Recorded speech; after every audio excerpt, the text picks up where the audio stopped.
المتقين والصلاة والسلام على سيد الرسل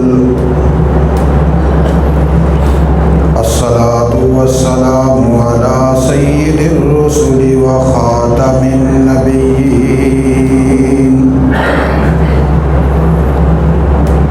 وعلى آله وأصحابه الطيبين الطاهرين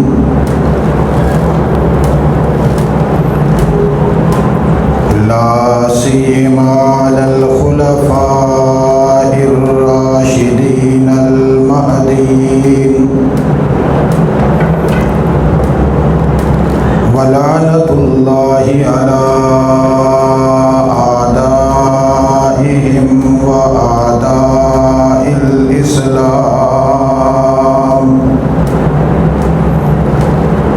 وأعداء الإسلام والمسلمين.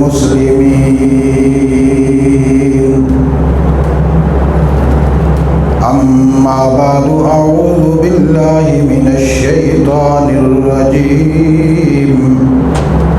بسم الله الرحمن الرحيم.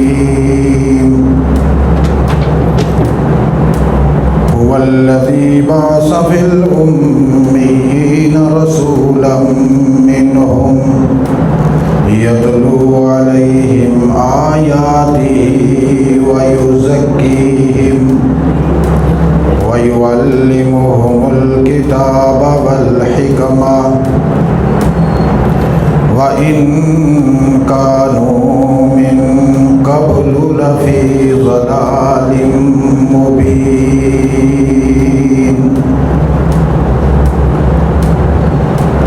قال الله تبارك وتعالى في مقام آخر: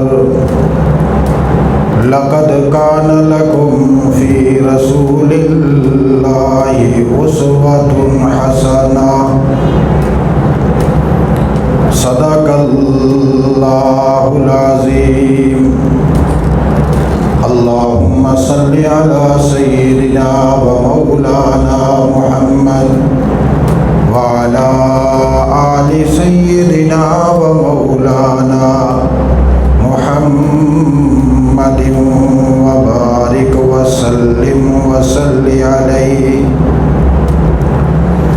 صلاة دائما أبدا أبدا على حبيبك خير الخلق كلهم.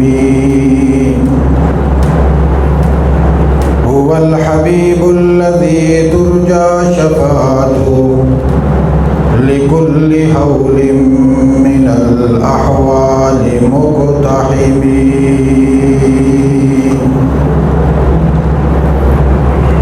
تلاوت کردہ قرآن حکیم کا وہ حصہ جس کے ضمن میں ہر جمعہ میں اللہ کے نبی صلی اللہ علیہ وسلم کی حیات طیبہ اور سیرت مقدسہ آپ حضرات کے سامنے تدریساً بیان کی جاتی ہے۔ گزشتہ جمعہ بھی اللہ کے رسول صلی اللہ علیہ وسلم کی دعاؤں میں سے ایک دعا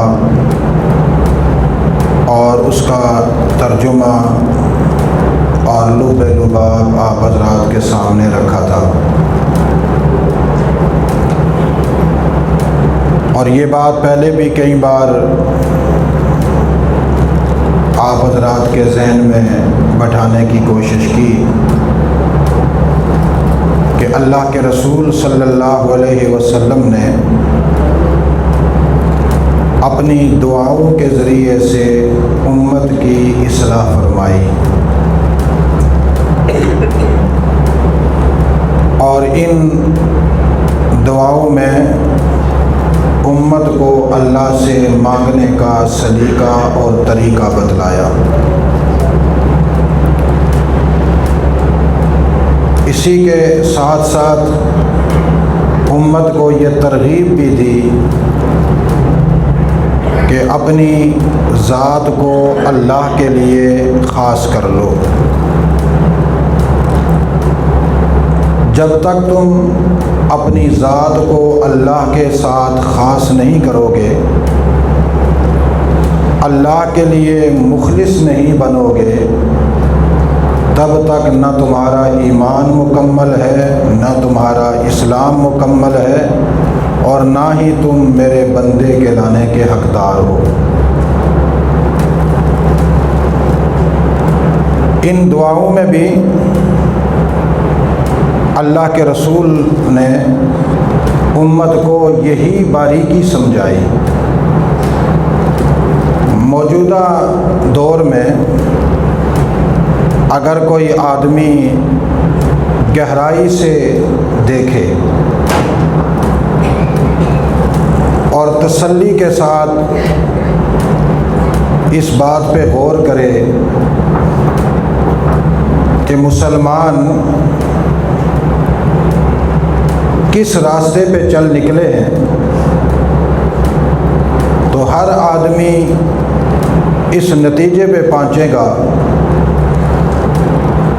کہ مسلمانوں کا اور اللہ کا رشتہ مفادات کا رہ گیا۔ حالانکہ ایمان والوں کا اور اللہ کا رشتہ مفادات کا نہیں ہوتا، بے لوث رشتہ ہوتا ہے، اور وہ بے لوث رشتہ ابدیت کا ہے۔ مسلمان اور مومن اللہ کی غلامی کا اظہار کرتا ہے اور اس کے بندہ ہونے کا اظہار کرتا ہے، اور اس کی خالقیت، اس کی مالکیت، اس کی بادشاہت اور اس کی قدرت کو تسلیم کرتا ہے۔ ظاہر ہے جب انسان کا اور اللہ کا تعلق ابدیت اور معبودیت کا ہوگا، اور مسلمان یہ نقطہ سمجھ جائے، تو پھر کوئی پہلو مسلمان کا کمزور نہیں رہتا۔ لیکن اگر یہ رشتہ مسلمان نہ سمجھے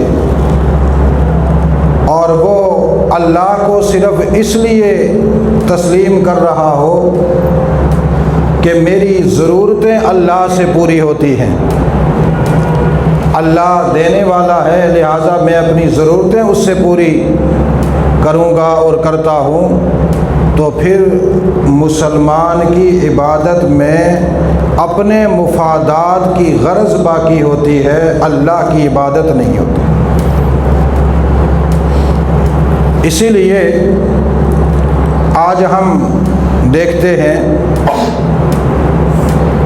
کہ وہ لوگ جو اللہ کے لیے اللہ کے سامنے جھکتے ہیں، اگر ہم انہیں شمار کریں تو وہ انگلیوں پہ، اگر ہم گننا شروع کریں تو ہماری انگلیاں زیادہ ہیں، ان کی تعداد کم ہے۔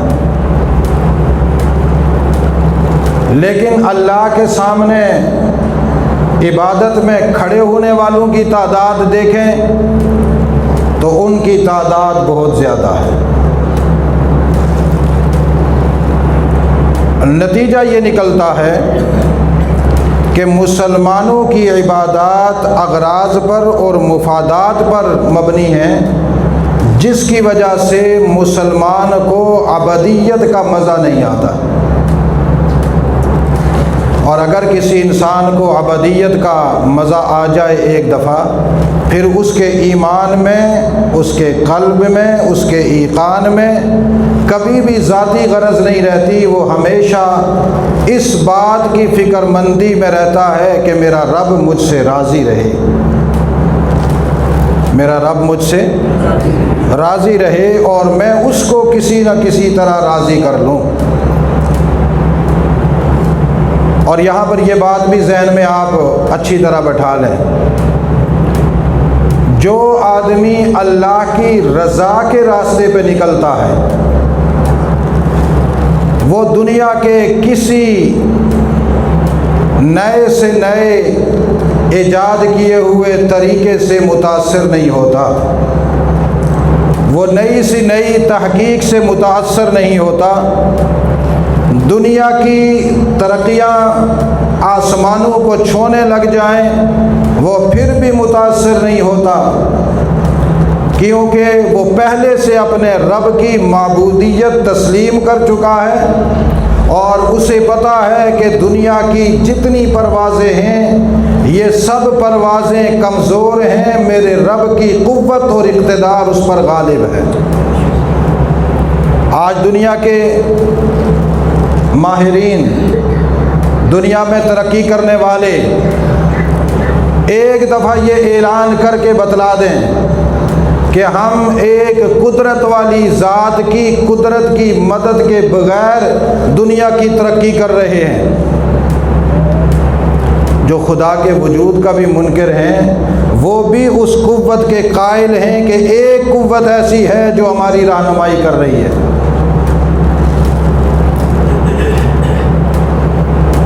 لیکن مسلمان کو ہمیشہ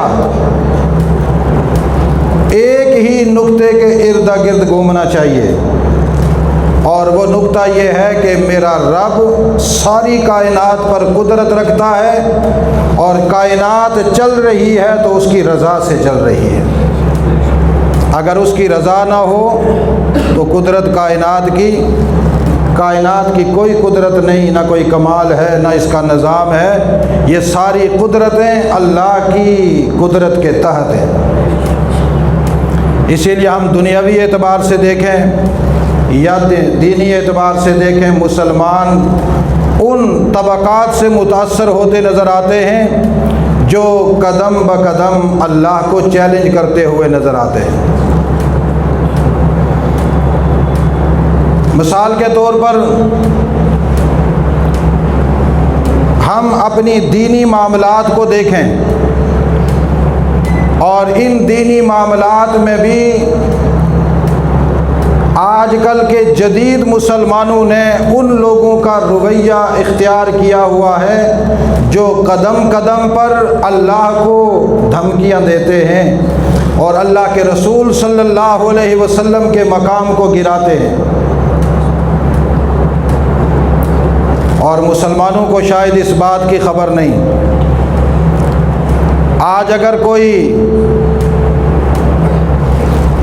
ایسا ملک یا اس کا کوئی کارندہ رسالت مآب صلی اللہ علیہ وسلم کی ذات اقدس کے بارے میں نازیبہ کلمات کہتا ہے تو سارے مسلمانوں کی ساری جماعتیں اپنی سیاست کو قوت دینے کے لیے احتجاج کرتی ہیں، حالانکہ انہیں رسول اللہ سے کوئی محبت نہیں ہوتی۔ اگر انہیں رسول اللہ سے محبت ہوتی تو سب سے پہلے ان کی جماعت اور ان کی پارٹی میں یہ بنیادی اصول ہوتا کہ ہماری جماعت میں وہ کارکن بنے گا جس کا چہرہ محمد الرسول اللہ جیسا ہوگا، ہماری جماعت کا ذمہ دار اور لیڈر اور قائد وہ بنے گا جو اپنی عوام کے درمیان میں کھڑا ہو یا اسمبلی کے فورم پہ کھڑا ہو، وہاں پر رسول اللہ کے دین کی بات کرے اور اسلام کے غلبے کی بات کرے۔ اگر ادھر نگاہ اٹھا کر دیکھتے ہیں تو سارے چوہے نظر آتے ہیں،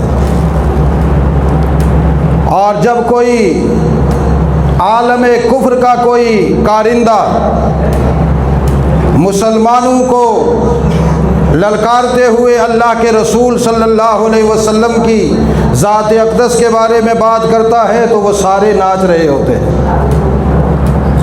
حالانکہ سوچنے کی بات یہ ہے کہ مسلمانوں کا وجود ہو دنیا میں اور کسی کو یہ جرت ہو جائے وہ رسول اللہ کے خلاف بات کرے، اور اس میں بھی امتیازات ہیں۔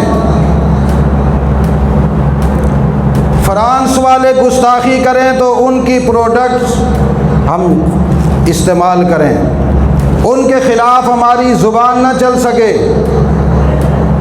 اور انڈیا کا کوئی کارندہ کرے تو اس پر مسلمان ناچتے ہیں۔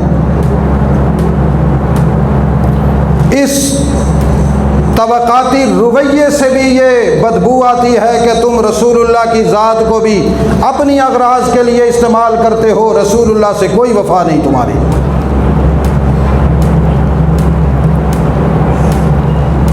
ورنہ رسول اللہ سے وفا ہوتی تو ہماری ان مسلمانوں کی صفوں میں کوئی آدمی بھی انگریزی شکل و شبہات کا نظر نہ آتا، فرنگی سامراج کی تصویر بنا ہوا نظر نہ آتا،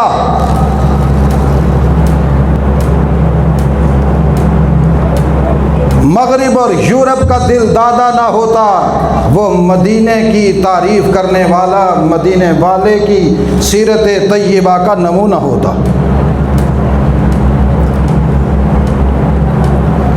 میں تو سوچ سوچ کر کبھی حیران ہو جاتا ہوں، یہ مسلمان کس کو دھوکہ دیتے ہیں؟ یہ کس کے ساتھ سیاست کھیل رہے ہیں؟ اس قدرت والی ذات کے ساتھ، اس عظیم الشان پیغمبر امام الانبیاء صلی اللہ علیہ وسلم، ان کے ساتھ سیاست کھیلتے ہیں کہ زبان پہ تو رسول اللہ کا نام ہے اور کردار میں رسول اللہ کے غدار ٹپکتے ہوئے نظر آتے ہیں۔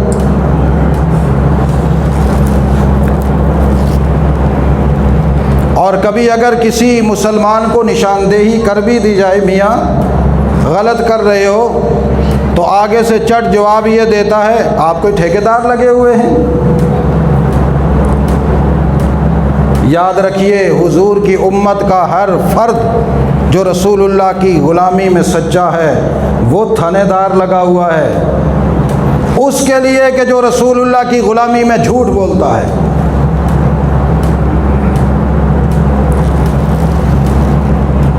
یا ادھر ہو جاؤ یا ادھر ہو جاؤ، یا تو سیدھے سیدھے کہو کہ ہم انگریز کی اولاد ہیں اور ہمارے وجود پر انگریز کا کردار اور سیرت سجتی ہوئی اچھی لگتی ہے، یا پھر سیدھا کہو کہ ہم محمد رسول اللہ کے غلام ہیں، ہمارے وجود پر رسول اللہ کا کردار چمکتا ہوا اچھا لگتا ہے۔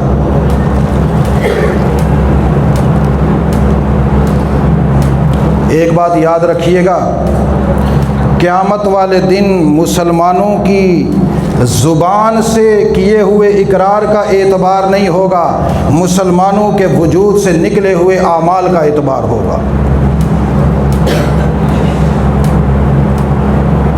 اب کوئی بندہ کہے جی کہتا ہے میں تو مسلمان ہوں، اللہ کو بھی کہوں گا جی میں مسلمان تھا، اللہ کہے گا ٹھیک ہے جا۔ ایسا نہیں ہے۔ کوئی کہے میں تو اللہ سے کہوں گا میں حضور کا غلام تھا دنیا میں، اللہ کہے گا ٹھیک ہے جا نا۔ اللہ کہتا ہے کہ تم اپنی زبان سے جو مرضی کہو، میں نے تمہیں یہاں سے دیکھنا ہے، تمہارے ایمان کو میں نے یہاں سے دیکھنا ہے کہ میں تنہا تھا یا کوئی اور بھی تھا ادھر۔ اور تمہاری زبان سے نکلنے والے جملوں کا اعتبار نہیں ہوگا، جب میرا محمد سامنے آئے گا تو میں تمہارے وجود کو دیکھوں گا کہ کیا تمہارے وجود پر میرے محبوب کے طریقے تھے یا تمہارے آقاؤں کے تھے۔ میں نے تمہاری کتابیں لکھ کر رکھی ہوئی ہیں، ایک ایک چیز میں نے لکھ کر رکھی ہوئی ہے۔ اس لیے مسلمان اس بات سے دھوکہ نہ کھائیں کہ جیسے دنیا میں ہم لوگوں کو دھوکہ دیتے ہیں جی ہم بڑے مسلمان ہیں، تو لوگ بھی کہتے ہیں جی بڑے مسلمان ہیں۔ یہ دھوکہ وہاں نہیں چلتا، وہاں پر وہ بات چلے گی جس پر اللہ کہیں گے میرا بندہ سچ کہہ رہا ہے۔ بہت بولیے کیا کہیں گے؟ میرا بندہ، بندے سے پوچھا جائے گا، بندہ اظہار کرے گا، اللہ فرشتوں سے کہیں گے کتاب کھولتے جاؤ، ادھر بندہ حساب دیتا جائے گا، ادھر کتاب کھلتی جائے گی، اللہ کہیں گے ٹھیک کہہ رہا ہے، جیسا کہہ رہا ہے ویسے ہی کتاب میں لکھا ہوا ہے۔ اور یہاں پر ایک جملہ نوٹ کر لو اپنی زندگی کے لیے، اگر ایمان کا ذرہ موجود ہے تو جب تک انسان کی زندگی میں اللہ کی رضا نہ ہو اس وقت تک انسان نہ مومن ہوتا ہے نہ مسلمان ہوتا ہے۔ کیا نہ ہو؟ اونچی آواز سے کیا نہ ہو؟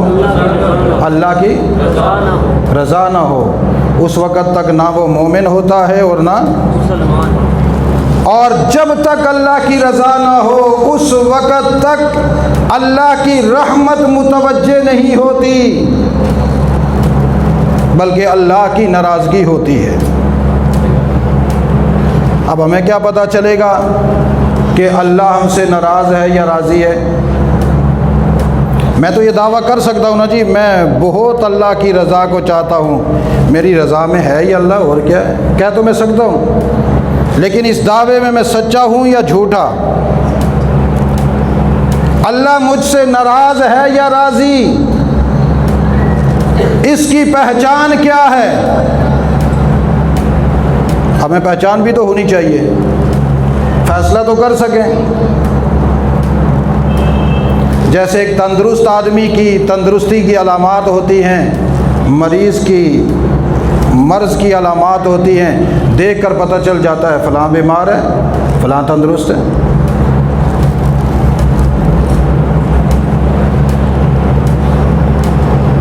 اب ایک آدمی کلی طور پر اللہ کی ناراضگی میں زندگی گزار رہا ہے، دوسرا بندہ کہے کہ بھائی یہ اللہ کی ناراضگی والے راستے پر ہے، لوگ کہیں تمہیں کس نے اختیار دیا کہ تم کہتے ہو کہ یہ اللہ کی ناراضگی والے راستے پر ہے، اللہ اس سے ناراض ہے، تمہیں کس نے اختیار دیا؟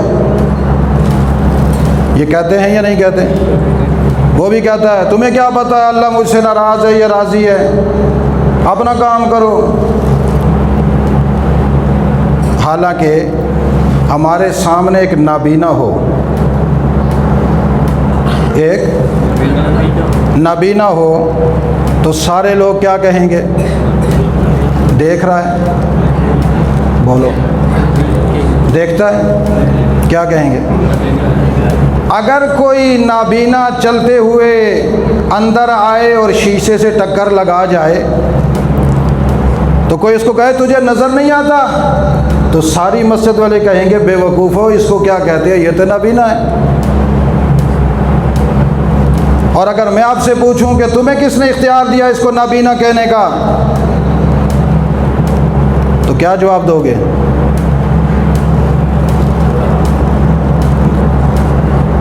کوئی جواب ہے آپ کے پاس؟ کیوں نابینا کہا آپ نے؟ اس لیے کہ یہ اندھا دکھ رہا ہے، یہ نظر آ رہا ہے نابینا ہے، اس کی آنکھوں کے ظاہری خلیے بتا رہے ہیں نابینا ہے۔ اگر یہ نابینا نہ ہوتا تو یہ سیدھے راستے سے اندر آتا، شیشے سے نہ ٹکراتا، یہ بندوق کے ساتھ اس کے پاؤں نہ اٹکتے، یہ نظر آتا ہے، اس کی چال ڈھال بتلا رہی ہے کہ یہ نابینا ہے۔ اسی طرح ایک آدمی جس پر اللہ کی ناراضگی، غضب، جلال، لعنت ہوتی ہے، وہ جب مسلمانوں کی صفوں میں آتا ہے تو دور سے نظر آ جاتا ہے رب اس سے ناراض ہے، رب اس سے، اونچی آواز سے، رب اس سے، آپ کہیں گے رب آپ کو کیا پتا، رب نے آپ پہ وحی کی،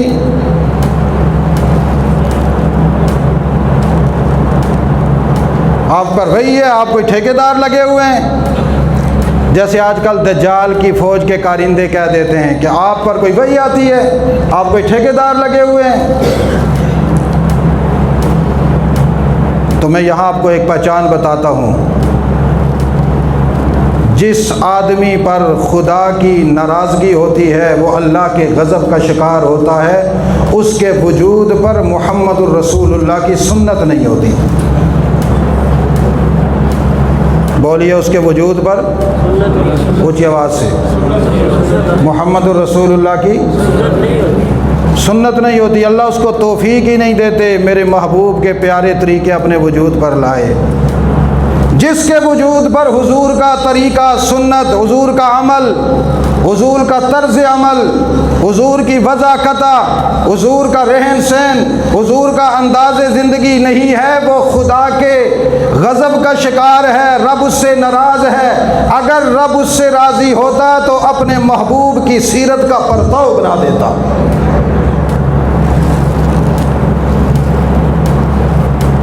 اور جس کے وجود میں حضور کی سنت نہیں ہوتی، اگر آپ اس کو کہیں بھی میاں یہ حضور کی سنت ہے اس کو اپناؤ، وہ آگے سے کہتا چٹو تم کون ہو، تو سمجھ لو یہ دجال کا کتا ہے۔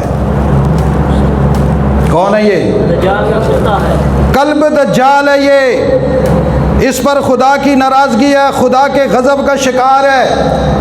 اللہ اپنے نبی کی سنت اس کے ناپاک وجود میں آنے ہی نہیں دیتا، اس لیے کہ میرا محمد اتنا اعلیٰ، اتنا بالا، اتنا اونچا، اتنا مقدس، اتنا مزکا، اتنا ازکا، اتنا مطہر، اتنا اطہر ہے کہ میرے محمد کی زندگی میں کبھی اس کے وجود پہ مکھی نہیں بیٹھی۔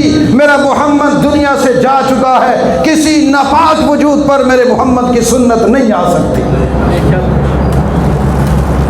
اس لیے جو لوگ حضور کی سنت سے دور دور بھاگتے ہیں وہ اپنے آپ کو پاک نہ سمجھیں، وہ بابو نہ سمجھیں، مسٹر نہ سمجھیں، علی کسٹر نہ سمجھیں، وہ کوئی اور شخصیت اپنے آپ کو نہ سمجھیں، تہذیب یافتہ مہذب، وہ اپنے آپ کو سمجھ لیں کہ میں کسی اور کیٹیگری کا آدمی ہوں، میں دھوکہ دے رہا ہوں اپنے آپ کو، میرا وجود ناپاک ہے، تبھی تو نبی کی پاک سنت نہیں آ رہی۔ اس لیے ہمیشہ یہ فکر کرو کہ میرا رب مجھ سے راضی ہو۔ بولو اونچی آواز سے، میرا رب مجھ سے راضی ہو، مجھ سے ناراض۔ اسی لیے اللہ کے رسول صلی اللہ علیہ وسلم نے ایک دعا سکھلائی، فرمایا کہ یہ دعا پڑھا کرو، اللہم انی اعوذ برضاک من سخطک۔ اے اللہ تو اپنی رضا کو سامنے لیا، میں تیری رضا کی چادر اوڑھ کر تیری پناہ میں آنا چاہتا ہوں تاکہ تو مجھ سے ناراض نہ ہو۔ اللہم انی اعوذ، اے اللہ میں تیری پناہ چاہتا ہوں، برضا کا، یہ جملہ پڑھو، برضا کا، برضا کا، آنکھیں بند کر کے پڑھو، برضا کا، اے اللہ تیری پناہ چاہتا ہوں تیری رضا کے ذریعے سے، تو اگر راضی ہو جائے تو میں تیری پناہ میں آ گیا۔ یا اللہ جب میں تیری پناہ میں تیری رضا کے لیے آ گیا، من سخطی کا، اب تیری ناراضگی نہیں آ سکتی، وبمعافاتی کا، من عقوبتی کا، یا اللہ میں تجھ سے یہ دعا کر رہا ہوں تیری معافیوں کے ذریعے سے تو مجھے سزاؤں سے بچا لے، تو مجھے کیا کر، وبمعافاتی کا، وبمعافاتی کا، یا اللہ میں معافی مانگ رہا ہوں، یا اللہ میں معافی مانگ رہا ہوں، تو معاف کرنے والا، جب میں معافی مانگوں تو معاف کر دے، پھر تیری عقوبت سے یا اللہ میں بچنا چاہتا ہوں، یا اللہ میں بچنا چاہتا ہوں۔ اللہم انی اعوذ بک منک، یا اللہ پہلی بات یہ تھی کہ تیری رضا مجھے ملے، اس کے بدلے میں تیری ناراضگی نہ آئے۔ دوسری دعا میری یہ تھی کہ تو مجھے معاف کر دے، مجھے تجھ سے صلاح، مجھے تجھ سے سزا نہ ملے۔ یا اللہ تیسری دعا یہ ہے، اللہم انی اعوذ بک منک، یا اللہ میں تیری پناہ میں آنا چاہتا ہوں تیری ذات کے ذریعے سے۔ کس کے ذریعے سے؟ تیری ذات کے۔ یا اللہ تو آ جا، میں اپنے دل کے دریچے کھول کر بیٹھا ہوں میرے اللہ، میں اپنے وجود کے کردار کو پیش کر کے بیٹھا ہوں میرے اللہ، میں اپنے وجود کے ذریعے سے جتنے اعمال میں نے کیے میں سب سامنے ہتھیلی میں رکھ کر بیٹھا ہوں میرے اللہ۔ یا اللہ تو آ جا، مجھے اپنی پناہ میں لے لے۔ یا اللہ میں کمزور، یا اللہ میں گنہگار، یا اللہ میں تیرا نافرمان، لیکن اللہ میں اقرار کرتا ہوں لا احصی ثناء علیک، میں چاہتا ہوں میں تیری ثنا کروں، میں چاہتا ہوں میں تیری تعریف کروں، میں چاہتا ہوں میں تیری مدح کروں، میں چاہتا ہوں کہ میں تیرے نغمے گاؤں، لیکن میں ساری زندگی تیرے نغمے گاتے گاتے زندگی گزار دوں یا گزار دی۔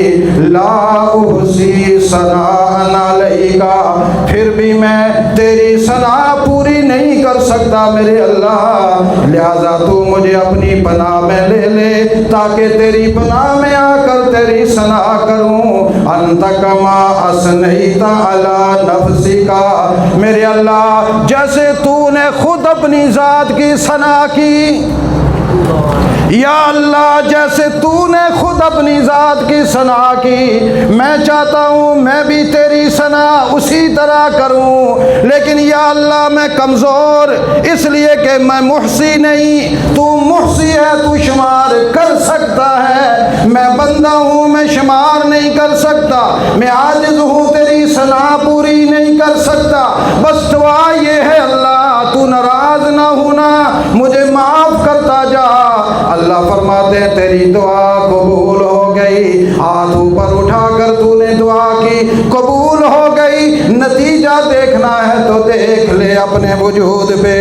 اگر آج رات کے بعد صبح تو اٹھے تیرا ضمیر تجھے یہ کہہ دے کہ محمد میرے نبی ہیں، ان کے طریقے پہ زندگی گزاروں گا، ان کی سنت پہ زندگی گزاروں گا، ان کا کوئی عمل میرے سامنے آیا سینے سے لگا لوں گا، میرے سامنے آیا کردار بنا دوں گا۔ جب تیرا ضمیر تجھے اس بات پر برانگیختہ کر لے، ابھار دے، تنبیہ کر دے، مجبور کر دے میرے محبوب کی سنت کو اٹھانے کے لیے، سمجھ لے میری رضا بھی مل گئی، مجھ سے معافیاں بھی مل گئی، تجھے میں نے اپنی پناہ میں لے لیا۔ اللہ کی پناہ میں آنا چاہتے ہو؟ کون کون آنا چاہتا ہے؟ سارے آنا چاہتے ہو؟ تو پھر ایسے تو نہیں ہوتا کہ بندہ بے فکر ہو جائے اور کہے کہ نہ میں حضور اللہ کی پناہ میں آنا چاہتا ہوں۔ اس کے لیے فکر مندی ضروری ہے۔ کیا ضروری ہے؟ فکر مندی ضروری ہے۔ روزانہ بڑا شیشہ گھر میں لگاؤ، بڑا، جس میں سر سے لے کر پاؤں تک پورا وجود نظر آئے۔ جب تیار ہوتے ہو نا کسی شادی کے لیے تو ادھر سے بھی چیک کرتے ہو، ادھر سے بھی، ادھر کوئی داغ دبا تو نہیں پڑا ہوا۔ پھر کبھی ماں کو مجھے ادھر دیکھو کوئی اگر ہے تو تھوڑی سی کریم ہی لگا دو، پھر سو کو کوئی خوشبو تو نہیں، خوشبو آتی ہے بدبو آتی ہے، یہ ہے یا دوسری لگاؤں؟ شیشے کے سامنے کھڑے ہو کر میک اپ کر کے فنکشن میں جاتے ہو، کبھی شیشے میں کھڑے ہو کر دیکھا کرو میرے چہرے پہ رسول اللہ نظر آتے ہیں، سر پہ رسول اللہ نظر آتے ہیں، لباس میں رسول اللہ نظر آتے ہیں، ہاتھوں میں رسول اللہ نظر آتے ہیں، آنکھوں میں رسول اللہ نظر آتے ہیں، اور کیا پاؤں میں رسول اللہ کی سنت نظر آتی ہے؟ میں عکس محمد ہوں یا عکس ابلیس ہوں؟ کہیں قیامت والے دن اللہ کے دربار میں رسول اللہ کی امت کا جب جشن ہوگا کامیابی کا، اس میں داغ دبا تو نہیں نظر آئے گا میرے وجود پہ؟ یہ تو گھنٹے کی پارٹی ہوتی ہے، 15 20 دن پہلے تیاری ہوتی ہے۔ اب تو عجیب بات ہے، ہمارے نوجوان لڑکے پارلر سے تیار ہوتے ہیں، کبھی آگے سے، کبھی پیچھے سے، کبھی اوپر سے، کبھی نیچے سے تیار ہو کے آ رہے ہیں۔ کہاں جی مسٹر صاحب؟ وہ جی پارلر گئے ہوئے ہیں۔ او خدا کے بندو، محمد کی سنت میں ذرا غوطہ لگا کر تو دیکھو، رب محمد کی قسم کالے کلوٹے ہو کر بھی ایک سنت زندہ کرو گے، 14 طبق کے سورج جمع ہو جائیں وہ اس کی روشنیاں ایک سنت کا مقابلہ نہیں کر سکتے۔ تو فکر مندی کرو گے؟ اونچی آواز سے کرو گے؟ اللہ کی رضا چاہیے یا نہیں؟ یہ ملے گی کس سے؟ رسول اللہ کی، بولیے رسول اللہ کی۔ اب آپ کے ساتھ کبھی کوئی ننگے سر نماز پڑھنے والا ہو، آپ اس کو کہو نا بھائی ٹوپی لے لو، وہ اگر چپکے سے لے لے تو سمجھ لو یہ گناہ گار مسلمان ہے، اور آگے سے ہاؤ ہاؤ کرے تو سمجھ لو کہ یہ وہ کوئی اور ہے۔ وہ کیا ہے؟ کوئی اور ہے۔ اس لیے کہ ساری کائنات کو ایک پلڑے میں رکھ دو۔ سنو میرا جملہ، کل کائنات کے فلسفیوں کو ایک طرف رکھو، کل کائنات کے علوم کے خزانے ایک طرف رکھو، میرے محمد کے سر پہ آنے والی ٹوپی والی سنت کو ایک پلڑے میں رکھو۔ کل کائنات دوسرے پلڑے میں نہیں آ سکتی، اس لیے کہ میرے محمد نے دائمی طور پر اپنے سر کو ڈھانک کر امت کو یہ بتلایا ہے، میرا امتی قیامت تک وہ ہوگا جو حیا کے ساتھ سر کو ڈھانپ کر رکھے گا۔ یہ پہچان ہے ہمارے نبی کی، بولیے یہ کیا ہے؟ پہچان ہے ہمارے نبی کی۔ اچھا اگلی بات سن لو، جو لوگ ٹوپی پہن کے ادب سے نماز پڑھتے ہیں وہ تو ہو گئے پار۔ اگر کوئی ننگے سر والا وہاں گیا، اللہ نے کہا تیری نماز وہ میں نے پہلے ہی میلے کپڑے میں ڈال کے مار کے پھینک دی تھی، پوچھے گا کیوں؟ اللہ کہیں گے سنت نہیں تھی اس میں، اس میں سنت نہیں تھی۔ کیا جواب دو گے؟ کوئی جواب ہے کسی کے پاس؟ میرے ان نوجوانوں کے پاس کوئی جواب ہے؟ اس وقت تمہاری یہ نمازیں، تمہارے یہ اوقات سب ضائع ہوں گے۔ کم از کم وہ عمل تو کرو، اللہ پوچھے جواب دو۔ ٹوپی ہوگی، اللہ پوچھے گا کیوں پہن کر آئے تھے؟ یا اللہ تیرے نبی نے پہنی تھی۔ کیا جواب ہوگا؟ تیرے نبی نے۔ اور جس کے سر پہ نہیں ہوگی، اللہ پوچھے گا کیوں نہیں پہنی تھی؟ تو کہے گا یا اللہ یورپ والے نہیں پہنتے تھے، جب انگریز آیا تھا بر عظیم میں تو وہ ہمیں بتلا گیا تھا نہیں پہننا، اس لیے نہیں پہنی تھی۔ اللہ کہے گا پھر ان کے پیچھے جاؤ۔ ذرا اپنے اعمال کی گہرائی کو سوچو تو صحیح۔ فلسفوں میں مت پڑھو، جدید تحقیق میں مت پڑھو۔ جو تحقیقات دنیا میں ہونی تھی وہ تحقیقات میرے رسول کے قدموں کے نیچے آنے والی مٹی میں مکمل ہو چکی ہیں۔ ساری دنیا کے محقق آ کر حضور کے قدموں جوتیوں کے نیچے لگنے والی مٹی کی پہ تحقیق کرنا شروع کر دیں، ان کی عقلیں جواب دے جائیں گی، اس مٹی کی فضیلت مکمل نہیں ہوگی۔ اس لیے میرے عزیز دوستو، میری دعوت فکر یہ ہے کہ اللہ کو راضی کرو رسول اللہ کے طریقے پر۔ اللہ کو راضی کرو، کس کو؟ رسول اللہ کے۔ اللہ ہمیں عمل کی توفیق نصیب فرمائے۔ ابھی ہمارے ادارے کے ایک 23 سالہ نوجوان عالم دین ہمیں یہاں پڑھاتے تھے، 2 سال پہلے فارغ ہوئے، بڑا ہی عجیب اچھی صفات کے مالک۔ اچانک کل رات کو تھوڑی سی تکلیف ہوئی، دنیا سے عالم برزخ کی طرف روانہ ہو گئے۔ ان کے لیے دعا بھی کرنی ہے، روزانہ دعا کرنی ہے۔ اے اللہ جس لگن کے ساتھ وہ تیرے نبی کے دین پہ تھے، ادھر دنیا سے قبر میں گئے ہیں، اللہ ڈائریکٹ رسول اللہ کا دیدار قبر میں نصیب فرما۔ اور ایسے لوگوں کو ویسے بھی ملتا ہے، ان کو قبر کھل جاتی ہے، وہ رسول اللہ کے روزے تک کھل جاتی ہے، درمیان میں پردے ختم ہو جاتے ہیں، ہوتا اپنی قبر میں ہے، دیکھ رسول اللہ کو ہو رہا ہے۔ جو آدمی ہمیشہ حضور کی سنت کا خیال کرے گا، یہ جملہ میرا نوٹ کر لو، اگر میں جھوٹ بولوں تو قیامت والے دن میرا گریبان پکڑنا۔ جو آدمی دنیا میں حضور کی سنت کی حفاظت کرتا ہے فکر مندی سے کہ میں اپنے وجود میں حضور کی سنت کو زندہ کروں گا، قبر میں جائے گا، اللہ اس کی قبر کے اور رسول اللہ کے قبر کے درمیان سے پردے ہٹا دے گا، یہ اپنی قبر سے ہو کر رسول اللہ کے روضہ اقدس سے رسول اللہ کے چہرے کا دیدار کرے گا، انشاءاللہ کرے گا، بالیقین کرے گا۔ حضور کی حدیث گواہ ہے، گواہ ضرور یہ دیدار کرے گا انشاءاللہ۔ اور جو حضور کی سنتوں کا ہی تحفظ نہ کرے اس کو یہ دیدار نصیب ہوگا؟ جو بندہ میرے خلاف وقت گزار رہا ہو، تو آپ جو میرے چاہنے والے یہاں ہوتے ہیں، وہ کبھی آئے کہ حضرت سے ملنا تو کوئی ملنے دے گا؟ وہ کہے گا آگے پیچھے تو بک بک کرتے ہو، اب کس غرض سے ملنے آئے ہو، جاؤ یہاں سے نکلو۔ اللہ بھی اپنے حبیب کا دیدار ہر کس و ناقص کا نہیں کرواتا، وہ اسی کو کروائے گا جو ان کا دیوانہ ہوگا۔ دیوانہ زبان سے نہیں ہوگا، کردار سے ہوگا۔ اللہ ہمیں عمل کی توفیق نصیب فرمائے۔